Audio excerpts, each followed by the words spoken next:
ทุกๆปีเมื่อถึงระยะท้ายเดือนมังกรหาต้นเดือนกุมภาบุญปีใหม่ของชาวเวียดนามหรือเต็ดเวียด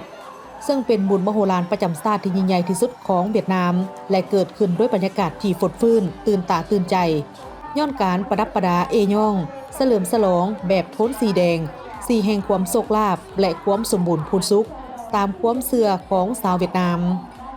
โรงเรียน2ภาษาลาวเวียดนามเหวียนยู่สัญลักษณ์แห่งความสามัคคีมิตรภาพแบบพิเศษระหว่างสองชาติลาวเวียดนาม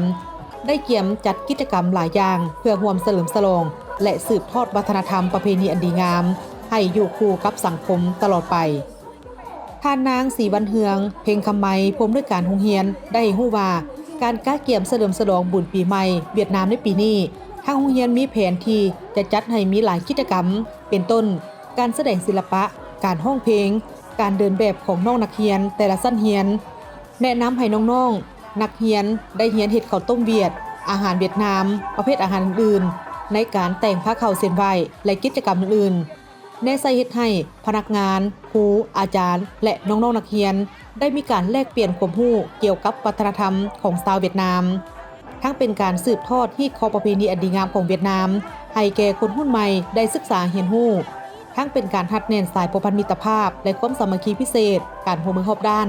ระหว่าง2ภาค2รัฐและประชาชน2ชาติลาวเวียดนามให้มั่นคงทะนงแกนตลอดไปเรียน2ภาษาลาวเวียดนามนั้นอยู่ของพวกเขาเป็นโรงเรียนที่เป็นสายผูกพันพิเศษระหว่างลาวและเวียดนามอยู่ในโรงเรียนของพวกเขาแม่นพวกเขาแต่ละปีพวกเขาจะมีหลายกิจกรรมเฮ็ดให้นักเรียนทางเวียดและทางลาวรู้จักวัฒนธรรมของเวียดนามและหนึ่งในตอนรับปีใหม่2025นี้ทางโรงเรียนพวกเขาจะจัดงานเทศกาลอาหารเวียดนามให้น้องๆนักเรียนและผู้ปกครองทั้งหมดอยู่ในโรงเรียนและอยู่ในงานของพวกเขานี่จะมีหลายบูธอาหารและก็หลายอาหารที่เกี่ยวกับของเวียดนามเป็นอาหารลักๆของเวียดนามและตัวนี้เป็นสีมือของครูอาจารย์และผู้ปกครองล้วนๆเนาะและอยู่นี่จะมีประเภทหลายประเภทเนาะอาหารของภาคแต่ละภาคเนาะภาคใต้ภาคเหนือภาคกลางแล้วพวกเขาจะเอามาเผยแพร่ให้น้องๆนักเรียนแน่และแขกผู้มาเยี่ยมชมแน่แล้วก็พนักงานครูอาจารย์ของโรงเรียนที่อ้อมข้างพวกเขาพร้อมเพื่อให้โฆษณาว่าวัฒนธรรมของเวียดนามของพวกเขามีคือแนวใดเรื่องในโอกาสปีใหม่2025นี้ข้าพเจ้าก็ต่างหน้าครูอาจารย์และน้องนักเรียนโรงเรียน2ภาษาลาวเวียดนามเรียนอยู่ขอฝากความอวยพรถึงบรรดาทานทุกทานและน้องนักเรียนและผู้ปกครองทุกทานมีสุขภาพเข้มแข็งและก็สำเร็จหน้าที่เวียดงานของตนเองเนาะก็เข้าใจ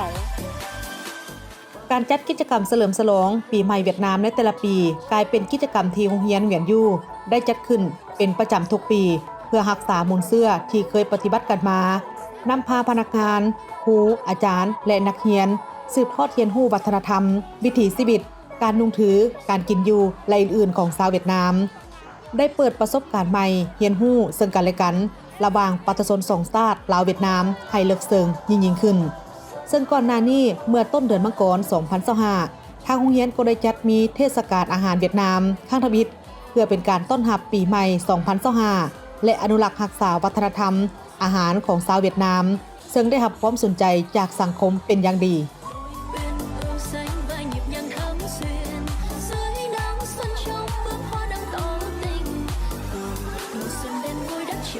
còn nụ cười nở trên môi nhắn thế ơi mong đời suốt